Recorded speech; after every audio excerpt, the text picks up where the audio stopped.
నమస్తే, welcome to #you. నేను మీ Rajesh. So ఎట్టకేలకు పూర్తి స్థాయిలో ఉత్కంఠభరితమైనటువంటి పోరు వైస్ ప్రెసిడెంట్కి సంబంధించినటువంటి ఆ పదవి రేస్ కనిపించింది ఇండియాలో. ఇటువంటి సందర్భాల్లో ఇప్పుడు సుదీర్ఘంగా పార్లమెంటరీ పార్టీ బోర్డు మీటింగ్ జరిగింది గత రోజు. ఆదివారం సాయంత్రం ఎట్టకేలకు ఎన్డీఏ ఉపరాష్ట్రపతి అభ్యర్థి ఎవరన్న దానిపైనైతే ఆ చర్చకు ఉత్కంఠ వీడింది. అయితే ఆదివారం రోజు సమావేశం తర్వాత సిపి రాధాకృష్ణను ఉపరాష్ట్రపతి అభ్యర్థిగా ఎంపిక చేసినట్లు బీజేపీ జాతీయ అధ్యక్షుడిగా ఉన్నటువంటి జేపీ నడ్డా ప్రకటించారు. మరోవైపు ఉపరాష్ట్రపతి ఆ పదవికి సంబంధించిన ఎన్నిక కూడా సెప్టెంబర్ 9న జరగబోతా ఉంది. అయితే బీజేపీ కేంద్ర ప్రభుత్వంలో దక్షిణాది రాష్ట్రాలకు చెందినటువంటి నాయకులకు ప్రాధాన్యత తక్కువ అనే మచ్చ ఒకటి ఎప్పటి నుంచో బీజేపీ పైన ఉండింది. అయితే ఇప్పుడు ఆ మార్కు తొలగించుకోవడానికి, ఆ మచ్చ తురిపేసేలాగా బీజేపీ ఇప్పుడు ఈ ఉపరాష్ట్రపతికి సంబంధించినటువంటి ఎన్నికను కొంత తీసుకుంది, ఆ దిశగా అడుగులేస్తుంది. అందుకని ఇప్పుడు రాధాకృష్ణను ఆ దిశగా ఆ మచ్చను చెరిపేందుకు ఎన్నుకున్నట్టుగా కనిపిస్తుంది. మరి ఇప్పుడు పార్టీ జాతీయ అధ్యక్షుడిగా జేపీ నడ్డా, కేంద్ర మంత్రులు రాజ్నాథ్ సింగ్, అట్లాగే అమిత్ షాలతో కూడా భేటీ జరిగింది. ఈ భేటీకి తెలంగాణకు చెందినటువంటి కె లక్ష్మణ్ కూడా ఈ సమావేశానికి హాజరయ్యారు. సుదీర్ఘంగా చర్చించిన తర్వాత సిపి రాధాకృష్ణన్ పేరు పార్లమెంటరీ బోర్డు ఆమోదం తెలిపింది. అనంతరం జేపీ నడ్డా కూడా మీడియా ముందుకు వచ్చి రాధాకృష్ణన్ పేరు ప్రకటించారు. మరోవైపు రాధాకృష్ణన్ కూడా ఈ ట్వీట్ చేశారు, నరేంద్ర మోదీకి శుభాకాంక్షలు చెప్తూ ట్వీట్ చేశారు.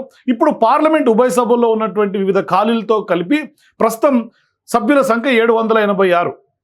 ఇందులో ఉపరాష్ట్రపతి ఎన్నికల్లో మెజారిటీకి 394 మంది సభ్యుల మద్దతు అవసరం. అయితే ప్రస్తుతం లోక్సభలో ఎన్డీఏకు 293 మంది, రాజ్యసభలో 129 మంది ఉన్నారు, ఆ సభ్యుల మద్దతు ఉంది. సో ఇప్పుడు ఉభయ సభల్లో కలిపి ఎన్డీఏకి బలం 422గా కనిపిస్తుంది. మరి ప్రతిపక్ష ఇండియా కూటమికి కూడా లోక్సభలో 234 మంది, రాజ్యసభలో 79 మంది సభ్యులు ఉన్నారు. మొత్తంగా చూస్తే 313 మంది అనుకూలంగా ఉన్నారు. ఈ నేపథ్యంలో సిపి రాధాకృష్ణన్ విజయం అయితే లాంఛనంగానే కనిపిస్తూ ఉంది. సో ఇప్పుడు మెజారిటీ లేకపోయినా తమ వాణిని ఎన్నికల్లో బలంగా వినిపించాలని ఇండియా కూటమి నేతలు కూడా భావిస్తున్నారు. ఎన్డీఏ తమ అభ్యర్థిని ప్రకటించినటువంటి నేపథ్యంలో ఇండియా కూటమి తరఫున కూడా అభ్యర్థి అంశంపైన చర్చించేందుకు ఇవాళ కూటమి నేతలందరూ కూడా, అంటే ఇండియా కూటమికి సంబంధించినటువంటి పార్టీల నాయకులు కొంత భేటీ జరిగే అవకాశం ఉన్నట్టుగా కనిపిస్తుంది. సోమవారం ఉదయం సమావేశం అయ్యే అవకాశాలు ఉన్నట్టుగా విశ్వసనీయ వర్గాల సమాచారం. సో ఇప్పుడు తమిళనాడుకు చెందినటువంటి పొన్నుస్వామి రాధాకృష్ణ, ఈయన బ్యాక్గ్రౌండ్ ఒకసారి చూస్తే 1957 మే 4న జన్మించారు. 93 నుంచి 98 వరకు ఈయన ఆర్ఎస్ఎస్లో చాలా క్రియాశీలక పాత్ర పోషించారు. అంటే ఆర్ఎస్ఎస్ ఆ ప్రాంతానికి సంబంధించినటువంటి సంఘ్ చాలక్గా కూడా పనిచేసినటువంటి అనుభవం ఆయనకు ఉంది. మరోవైపు కోయంబత్తూరు లోక్సభ స్థానం నుంచి కూడా 2 సార్లు బీజేపీ తరఫున ఎంపికయ్యారు రాధాకృష్ణన్. మరోవైపు తమిళనాడు రాష్ట్ర బీజేపీ అధ్యక్షుడిగా కూడా పనిచేసేటువంటి అనుభవం ఉంది. ఆర్ఎస్ఎస్ బ్యాక్గ్రౌండ్ ఉండటం, 2016 నుంచి 19 వరకు ఆల్ ఇండియా కాయర్ బోర్డ్ చైర్మన్గా కూడా సేవలు అందించారు. అట్లాగే 2023 ఫిబ్రవరి 18న జార్ఖండ్ గవర్నర్గా బాధ్యతలు చేపట్టారు. 2024 మార్చి 19 నుంచి జూలై 31 వరకు కూడా తెలంగాణ గవర్నర్గా, పుదుచ్చేరి లెఫ్టినెంట్ గవర్నర్గా కూడా అదనపు బాధ్యతలు నిర్వహించారు రాధాకృష్ణ. అయితే 2024 జూలై 27న మహారాష్ట్ర గవర్నర్గా నియమితులై ఆయన ప్రస్తుతం కొనసాగుతున్నారు.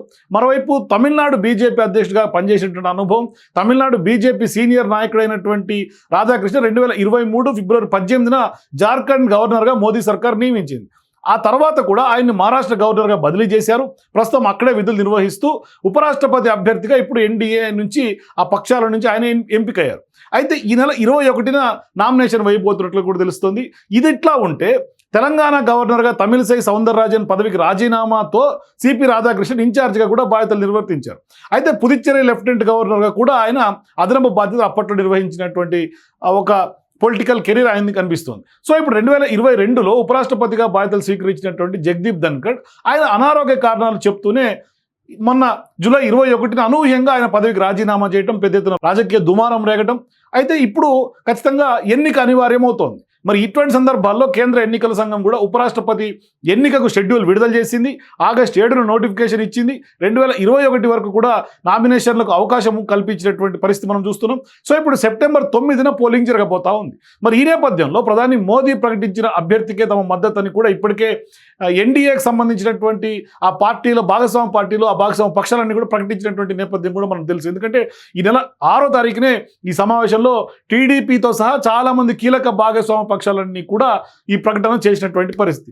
అయితే 2026లో తమిళనాడు అసెంబ్లీ ఎన్నికలు జరగబోతున్నటువంటి నేపథ్యంలో అదే రాష్ట్రానికి చెందినటువంటి సిపి రాధాకృష్ణన్ను ఉపరాష్ట్రపతి అభ్యర్థిగా బీజేపీ ప్రకటించడమే కొంత ఇప్పుడు పెద్ద ఎత్తున ప్రాధాన్యత సంతరించుకుంది. అంటే దీని వెనకాల అతిపెద్ద బీజేపీ ప్లాన్ కనిపిస్తూ ఉంది. మరి రాధాకృష్ణన్ అభ్యర్థిత్వానికి ప్రతిపక్ష పార్టీల నుంచి కూడా మద్దతు లభిస్తుందనేది బీజేపీ యొక్క భావన.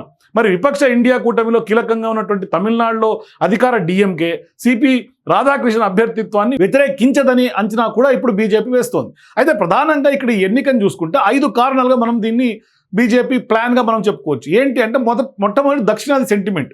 వాస్తవానికి ఆయన తమిళనాడు రాష్ట్రానికి చెందినటువంటి వ్యక్తి రాధాకృష్ణన్. ఆయన బీజేపీలో సుదీర్ఘకాలం పనిచేసినటువంటి సీనియర్ నాయకులు. అట్లాగే జార్ఖండ్ గవర్నర్గా కూడా సేవలు అందించారు. 2024 జూలై 27న మహారాష్ట్ర గవర్నర్గా ఆయన నియమితులయ్యారు.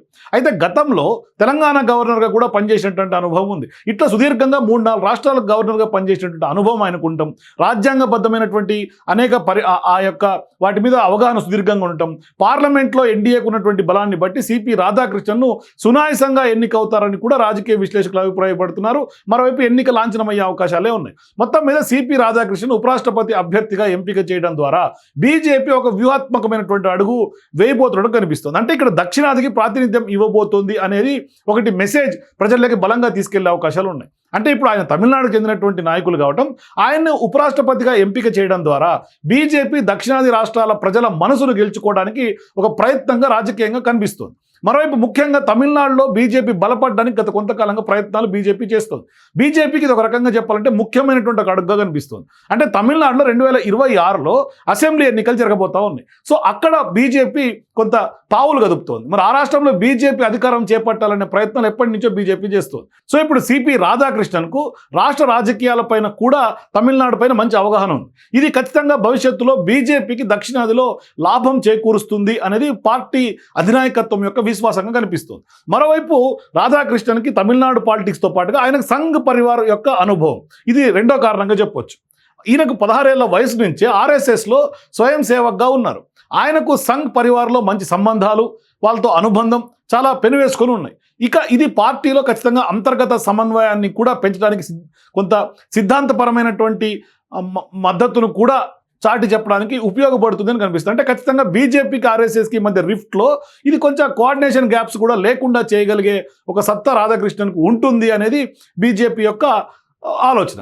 మరోవైపు రాజకీయంగా కానీ లేకుంటే అడ్మినిస్ట్రేషన్ పరంగా కానీ ఈయనకున్నటువంటి అనుభవం, ఎందుకంటే రాధాకృష్ణన్ 2 సార్లు కోయంబత్తూరు నుంచి లోక్సభకు ఎంపికైనటువంటి వ్యవహారం.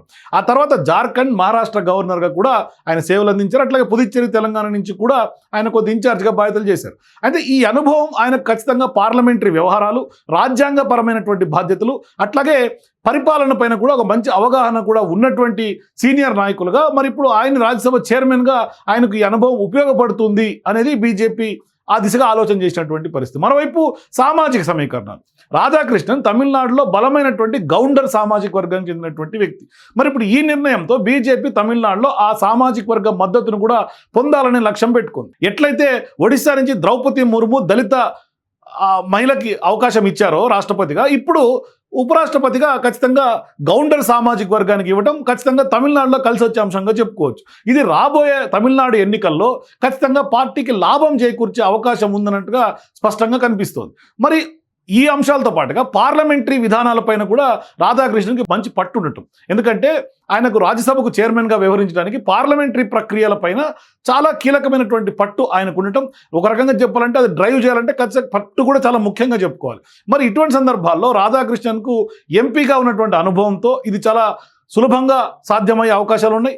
ఒక రకంగా చెప్తాలంటే ఈ కారణాలన్నీ కనుక మనం విశ్లేషిస్తే మొత్తంగా చూస్తే సిపి రాధాకృష్ణన్ను ఉపరాష్ట్రపతి అభ్యర్థిగా ఎంపిక చేయడం ద్వారా బీజేపీ దక్షిణాదిలో తమ ఉనికిని బలపరచుకోవడానికి, తమ పార్టీ సిద్ధాంతాలకు కట్టుబడి ఉన్నటువంటి ఒక వ్యక్తి, సీనియర్ నాయకుడిని ప్రోత్సహించడానికి ఒక వ్యూహాత్మకమైనటువంటి నిర్ణయంగా తీసుకోవచ్చు.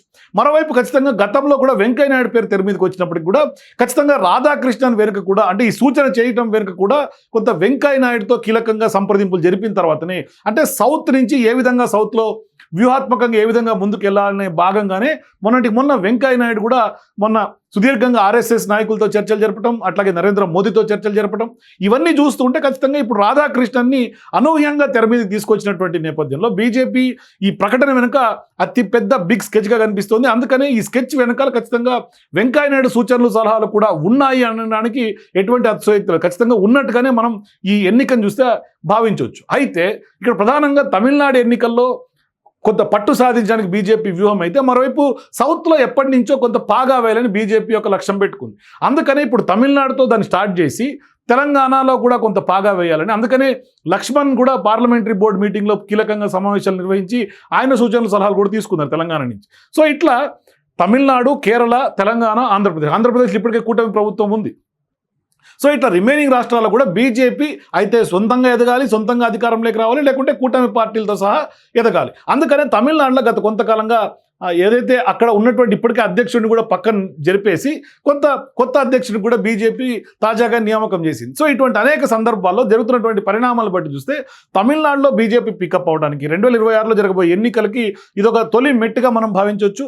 చాలా వరకు ఆ ఎన్నికల్లో లాభం చేకూర్చే విధంగా సామాజిక సమీకరణాల విషయం తీసుకున్నా, లేదు అంటే ఎన్నికల విషయాలు తీసుకున్నా, అంటే అక్కడ జరుగుతున్నటువంటి వ్యవహారాలు, రాధాకృష్ణన్ ఎంపిక విషయం తీసుకుంటే ఖచ్చితంగా భారీ బీజేపీ స్కెచ్ అయితే దీని వెనకాల కనిపిస్తుంది. మరి భవిష్యత్తులో తమిళనాడులో బీజేపీకి అంత ఈజీ టాస్క్ అయితే కాదు, కానీ దాన్ని ఖచ్చితంగా చేసి తీరాలని గోల్ పెట్టుకుంది బీజేపీ.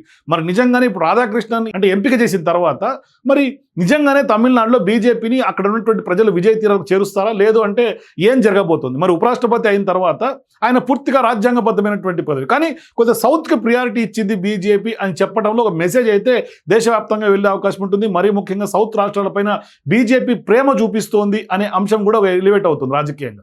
సో ఇటువంటి సందర్భాల్లో అది ఎలివేట్ అయినటువంటి నేపథ్యంలో అది ఆర్ఎస్ఎస్ యొక్క భావజాలం ఉన్నటువంటి వ్యక్తికి కూడా ఇవ్వటం, ఆర్ఎస్ఎస్ కూడా కొంత బీజేపీపైకి కొంత మద్దతు ఇచ్చే అవకాశాలు కూడా కనిపిస్తున్నాయి. సో ఇవన్నీ చూస్తుంటే భవిష్యత్తులో బీజేపీ రాజకీయం తమిళనాడులో నిజంగానే బీజేపీ పాచికలు ఎంతవరకు పారుతాయి? మీ అభిప్రాయాలు కింద కామెంట్స్ తెలియజేయండి. For more videos please watch #.